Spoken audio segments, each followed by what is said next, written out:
You know that hollow feeling when you wake up and can't shake the question, what's the point of any of this? Maybe it hit you this morning, or maybe it's been building for weeks. That nagging sense that you're just going through the motions while everyone else seems to have it figured out. If you're watching this, you're probably feeling like meaning is just out of reach. Like there's some secret everyone else knows about finding purpose that you somehow missed. Here's what might surprise you. You're not broken, and you're definitely not alone. A recent Harvard survey found that 58% of young adults reported lacking meaning or purpose in their lives. More than half. That means if you're in a room with 10 people, 6 of them are asking the same question you are. What's the point? But here's what's different about this video. I'm not going to tell you to follow your passion or find your why in some magical breakthrough moment. Because if you're here, you've probably already tried that approach and felt even more lost when it didn't work. Instead, I'm going to show you something counterintuitive. Meaning isn't something you find. It's something you build, and you can start building it today, even if you have no idea where you're headed. First, let's talk about why this matters so much. Having purpose isn't just some philosophical luxury. It's a basic human need, like food or shelter for your psychological well-being. Research shows that people with a stronger sense of purpose have lower levels of depression and anxiety. They're more resilient when life hits them hard. They even live longer. One study found that people who felt their lives were meaningful had lower mortality rates across all the age groups. Think of meaning as a nutrient for your mind. When you're deficient, everything feels harder. Colors seem duller. Conversations feel pointless. Even good things lose their appeal because without meaning, pleasure is just empty calories. But here's the crucial distinction. Meaning and happiness aren't the same thing. Happiness is feeling good in the moment. Meaning is feeling that your life itself is significant. You can have all the pleasures in the world and still feel hollow inside. Conversely, you can go through hardship in service of something meaningful and find deep satisfaction even in difficult moments. The key insight? Start with meaning, and happiness becomes more sustainable. Chase happiness without meaning, and you'll find yourself constantly needing the next fix. So if meaning is so important, why does it feel impossible to find? There are 5 main culprits, and recognizing them is the first step to breaking free. First, social disconnection. We derive meaning from relationships and community. When you feel isolated, purpose evaporates. Studies literally show that social exclusion makes life feel less meaningful. If you've been feeling cut off, whether from a breakup, a move, or just the slow drift of adult life, this directly contributes to that emptiness. Second, the pressure to find your one true passion. This is actually backfiring. Research shows that desperately searching for meaning can lead to less actual meaning. It's like trying to fall asleep. The harder you try, the more awake you feel. Society tells you that you should have some grand calling figured out by now, but most people don't work that way. Third, you might be chasing the wrong goals. Maybe you've been pursuing what others expected of you rather than what resonates with your actual values. When we chase external goals that don't match our authentic selves, even achieving them feels empty. Fourth, mental health factors. Depression and anxiety can cast everything in a meaningless light. Sometimes you need to address the underlying mental health first before meaning can take root. And fifth, modern life's distractions. We're drowning in other people's highlight reels on social media while losing touch with our own inner voice. The noise makes it impossible to hear what actually matters to you. Here's what nobody tells you about finding meaning. It doesn't happen through intense soul-searching or waiting for lightning to strike. It happens through doing. The research is clear on this. Meaning emerges from action, not contemplation. It's built through small, consistent choices that align with your values, not discovered in moments of revelation. This is why people who volunteer consistently report higher levels of purpose than people who spend time journaling about their life's mission. This is why someone who starts learning guitar because they love music often finds more meaning than someone analyzing their personality type for the 15th time. The secret is starting before you feel ready, starting before you know where it's going, starting with curiosity instead of certainty. And here's the part that might sound obvious but is actually revolutionary. Meaning often comes from serving something beyond yourself.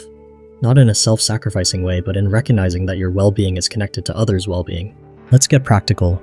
The fastest way to spark meaning is through connection and contribution. Not networking or building your personal brand. Actual human connection where you show up for someone else.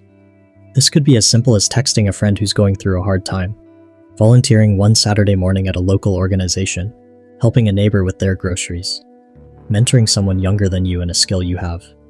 Research consistently shows that people who volunteer live longer, healthier, happier lives. Why? Because when you directly see the impact of your actions on someone else's life, meaning is immediate and tangible. But here's the key. Start small and be consistent rather than going big once. An hour a week for a month will do more for your sense of purpose than one intense weekend of volunteering. The magic happens when you realize, oh, I actually matter. What I do affects other people. That realization is like turning on a light in a dark room. If formal volunteering feels overwhelming, start informal. Answer a question on a forum where you have expertise. Help a coworker with a project. Even leaving an encouraging comment for someone online can be the start of meaning. Next, we need to get you moving in a direction that's actually yours. This starts with clarifying your values, not your goals, your values. Values are different from goals. Goals are destinations. Values are how you want to travel. If freedom is a value, that might lead to various goals, starting a business, learning a new language, or even simplifying your life. If creativity is a value, that could mean painting, writing, cooking, or problem-solving at work. Here's a simple exercise. List 5 values that, when you're living them, make you feel most like yourself. Don't overthink it. What energizes you? What kind of person do you want to be? Now here's the crucial part. Pick one tiny goal that aligns with one of those values and commit to it this week. Not a life-changing goal, a Tuesday afternoon goal. If creativity is your value, spend 1 hour this week on any creative activity. If learning is your value, watch one educational video or read one chapter of a book that interests you. If health is your value, go for one walk this week where you actually pay attention to your surroundings. The magic isn't in the activity itself, it's in the alignment between what you do and what matters to you. Even small alignments create meaning. Here's something that might sound harsh but is actually liberating. Your struggles aren't meaningless obstacles. They're raw material for meaning. Viktor Frankl, who survived Nazi concentration camps, discovered that people who found meaning in their suffering were more resilient. He didn't romanticize suffering, but he recognized that how we respond to unavoidable difficulties can become a source of purpose. This doesn't mean everything happens for a reason, or look on the bright side. It means asking, how has this difficulty changed me? What has it taught me? How might it help me understand or help others in the future? Maybe your anxiety taught you empathy for others who struggle with mental health.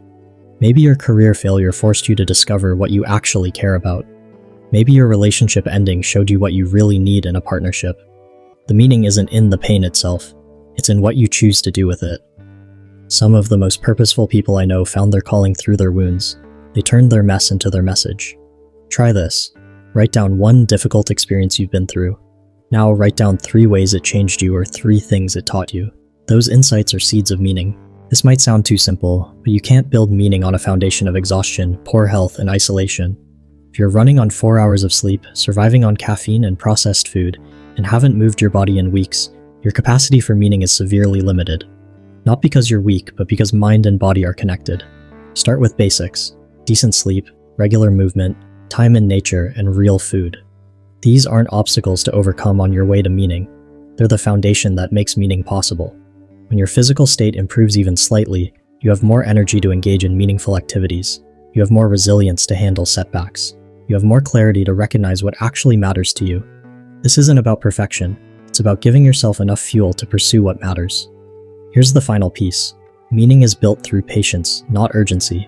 The more desperate you are to find it, the more it tends to slip away. Think of meaning like a garden. You plant seeds through small, meaningful actions. You water them consistently by regularly engaging with your values, and you wait. Some seeds will sprout quickly. Others take time. Some won't grow at all, and that's okay. You plant new ones. The key is showing up to tend the garden without demanding that everything bloom at once. Many people experience meaning as a gradual recognition rather than a sudden discovery. One day you realize, I felt useful today. Another day, I was excited about that project. Another, that conversation mattered. These moments string together into a narrative of purpose, but it happens slowly, through living, not through thinking. I'm curious, as you're listening to this, what's the first small step that comes to mind? What's one tiny action you could take this week that might align with your values or help someone else? Drop it in the comments below. Sometimes just putting it into words makes it more likely to happen, and seeing what resonates with others can be inspiring too. So here's what I want you to do after this video ends. Don't try to solve your entire life purpose. Just pick one small action that aligns with connection, contribution, or your values and do it this week. Text someone you care about.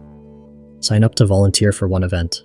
Spend 1 hour on something creative, help one person with something small.